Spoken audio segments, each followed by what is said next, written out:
Well, hello everyone. Thanks for watching. So today we've got another one of those general topics that's going to apply to all team members across the operation and the whole company. What we're going to discuss today are some mannerisms that we use in the hospitality service industry. Now, some of these could seem quite basic to some folks, however others are going to be informative. So let's get started. We've already spoken about words we use in hospitality. Those are thank you, it's my pleasure, welcome, welcome back, is there anything else I can do for you, and we look forward to seeing you again. We discussed the importance of those and using them across all roles, across the whole company at all properties, and the benefits of each one of them. So now we're going to talk about some other mannerisms and behaviors that we want to be sure to exhibit in our day-to-day mannerisms, our day-to-day routines at work. So here we go. Let's talk about tone of voice a little bit. We want to always remain calm and use an inside voice when we're with our guests. It's going to be appropriate for the individuals in front of us, the individuals around us, and our surroundings in general. Sometimes we're in different areas of our buildings that are louder than others, that have different acoustics than others. We need to keep this in mind as we're talking with our guests and how many other guests are nearby, other team members are nearby, and our subject matter. It's important that we're standing whenever our guests can see us. This is especially important whenever we're in a situation where we're speaking with a guest directly. So whenever we're speaking with a guest directly, we need to be sure that we're standing and we're at attention. We owe our guests that kind of respect. When we remain seated and our guests are standing, it comes off as disrespectful, and that's certainly not what we want to do. We're not in a place to be doing that. We never lean, we stand up straight. So when we are standing up, we're never leaning on the counter, we're never leaning up against the wall when we're addressing a guest. We use our guest's name whenever possible. The guest name can be found in a number of different ways. One of an old fallback is always the luggage tag. That can apply if you're a hotel or if you're a bell person at a hotel. When you're taking that luggage out of a guest's car or to the guest room, so on and so forth, you can quickly scan those luggage tags and find the guest's name and then start addressing their name.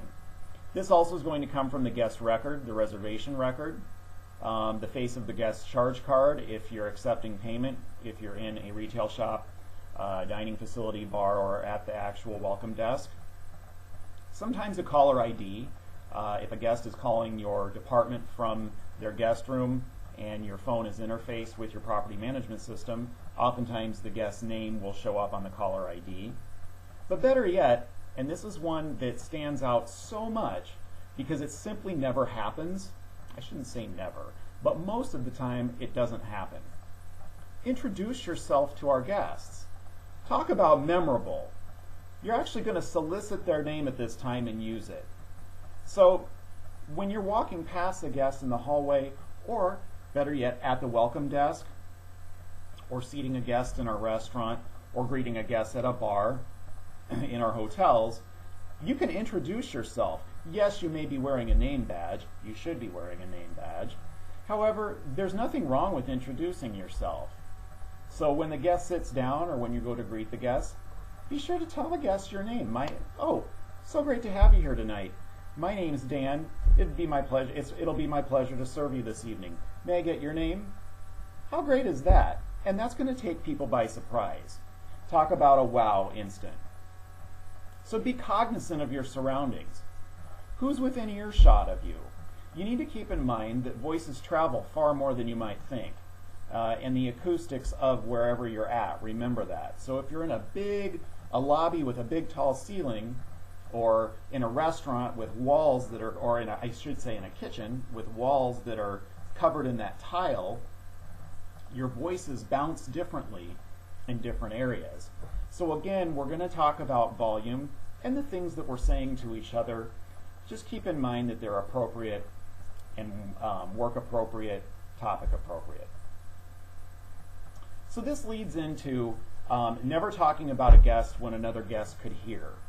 So this goes with your team members or with other guests, all right?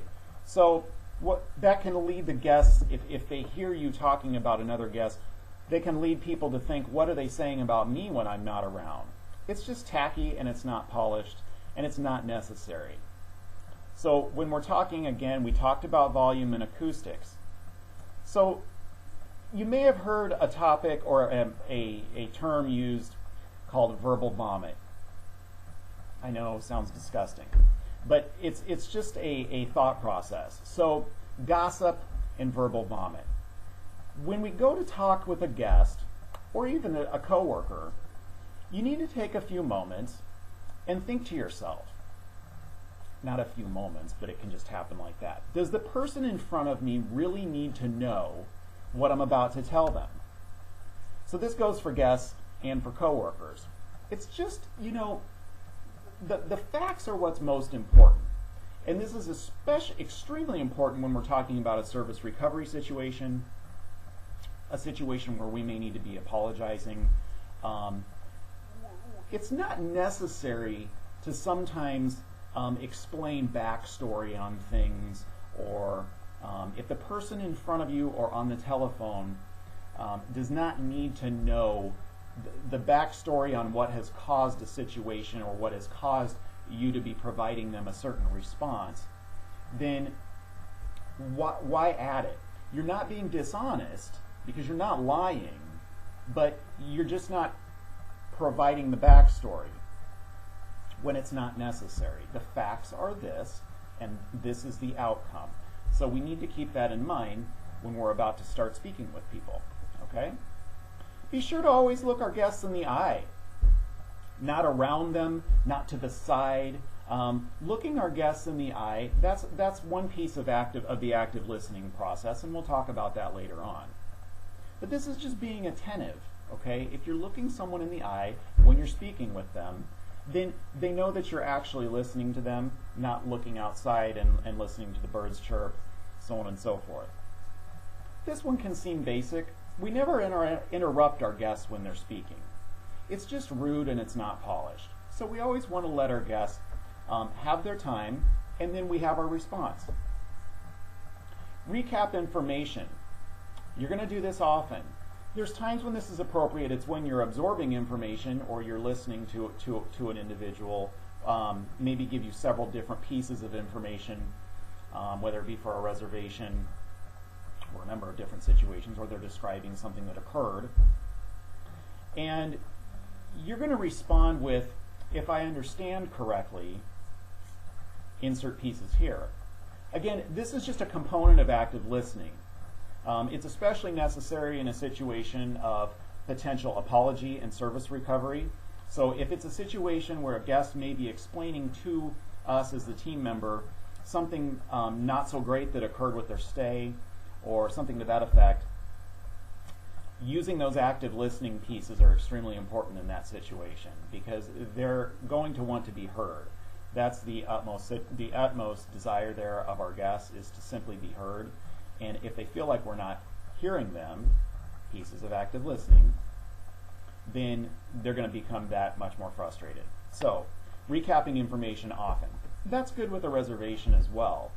Anytime when you're absorbing data to provide an outcome, you can use phrases such as, if I understand correctly.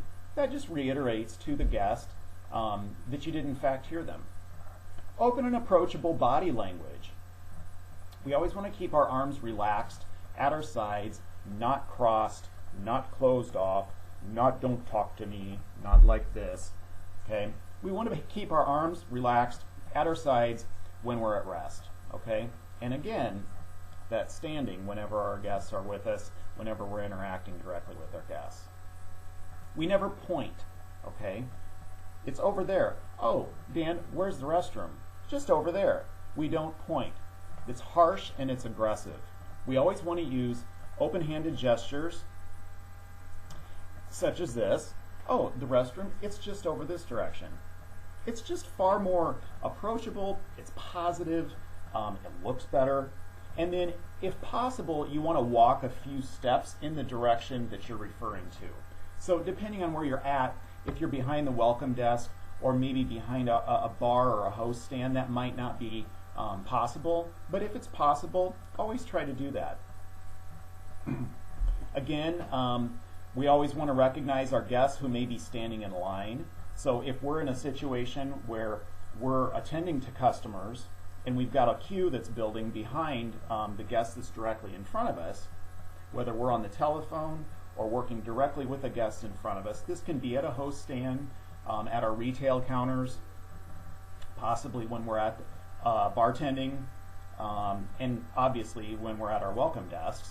This can absolutely occur. So recognizing guests as they're waiting in line, that's just something that's going that extra step. Get comfortable with that. Ways that we can do that. As we're with the guests directly in front of us, you're going to make eye contact. Again, use that open-handed gesture and make eye contact with the next guest back in line or the next two guests, and simply say something such as, "I'll be with you in just a moment." Guests love to hear and see that. If it's been a long line or even not a long line, it simply makes them feel as though they've arrived, you see them, and their time is next. It goes a lot back to when we talk about food and beverage steps of service. It kind of goes into that ensuring that water gets in front of the guest just as soon as possible. The water is what makes a guest feel as though they've actually arrived and you know they've arrived. That's an actual fact. So when a guest is standing in line, we're going to say, "I'll be with you in just a moment." You can do the same thing when you're on the telephone and you may have a line in front of you or even one guest in front of you. Because if you're on the telephone, that guest in front of you technically is in line, okay? But we didn't think about it that way. So at that point, you're going to make eye contact with the guest in front of you, and you may say, "I'll be with you in just a moment," or "Thank you for waiting." Something such as that, just so that they know that you're in fact recognizing them. That's all they want. All right? Last one. Thanks for sticking with me. The 10-5 rule. 10-5 rule. Eye contact when a guest is within 10 feet. Verbal recognition when a guest is within 5 feet. Okay? The situation is this, folks. Often this isn't enough. When you think about how our hotels are laid out, maybe the acoustics, maybe the traffic paths around our hotels. If I think about a welcome desk, a front desk in particular, it could be a situation where for guests to get to our dining room, they have to walk very close to our welcome desk. They may not be walking directly to us for service, but that doesn't mean that they're not within that 10-5, okay? I'm a little bit different. I kind of like 15-10. So I think that 5 feet, especially when you look at how wide some of our host stands are, some of our front desks, I think that 5 feet really is too close to wait until you verbally recognize, verbally greet one of our guests. It's kind of odd, you know, because if you've got to consider, sometimes our welcome desks are a good 3 feet wide, so you're waiting until the guest is literally standing in front of that desk in order to greet them. I think it's probably a little bit better to maybe do that verbal greeting a little further out than 5 feet, just to be safe. It's going to convey to that guest that welcoming tone, the welcoming environment that they've now entered.